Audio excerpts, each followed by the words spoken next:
Sandy से फुल्लो, बहन, पुजारी की मृत्यु हो गई है। फुल्लो, पता चल जाएगा। कल ही हमने कार्ड भेजे थे कि ठीक हो जाओ। हमारा पैसा बेकार है। एक गंजे को देखकर एक लड़के ने मजाक किया।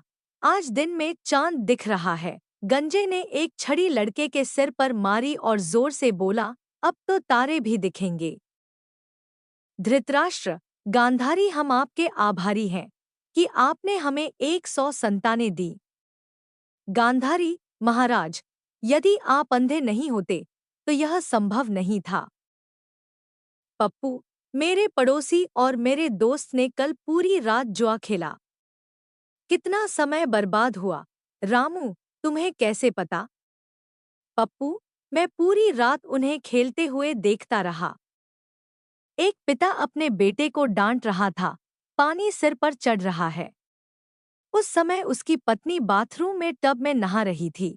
वह, डार्लिंग, कहाँ ढूंढ रहे हो? दरवाजा बंद है। इमरान हाशमी ने सर्दी में एक नंगे भिखारी को देखकर उसे अपना कोट दे दिया। भिखारी ने कोट यह कहकर लौटा दिया कि मैडम मल्लिका आपकी कार में पीछे बैठती हैं। उन्हें इसकी मुझसे ज्यादा जरूरत है। एक औरत को शक था कि उसकी अपनी जवान नौकरानी का उसके 2 लड़कों में से एक के साथ संबंध है।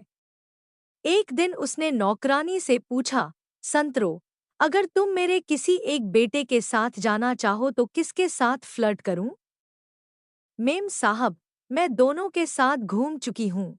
यह वाकई मुश्किल फैसला है, लेकिन साहब के साथ फ्लर्ट करना, जो अपने बेटों के साथ मौजमस्ती करने कभी नहीं आ सकते।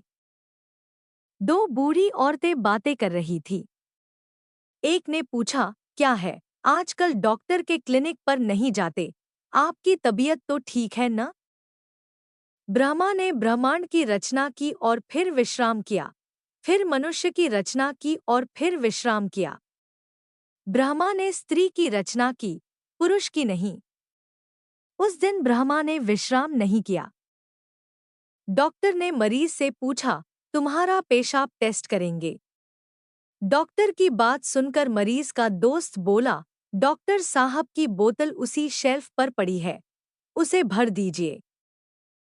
सुनना और चुप रहना 2 शब्द हैं, एक ही अक्षर के और दोस्ती के लिए बहुत महत्वपूर्ण हैं, क्योंकि केवल एक दोस्त ही आपकी बात सुन सकता है जब आप चुप हों।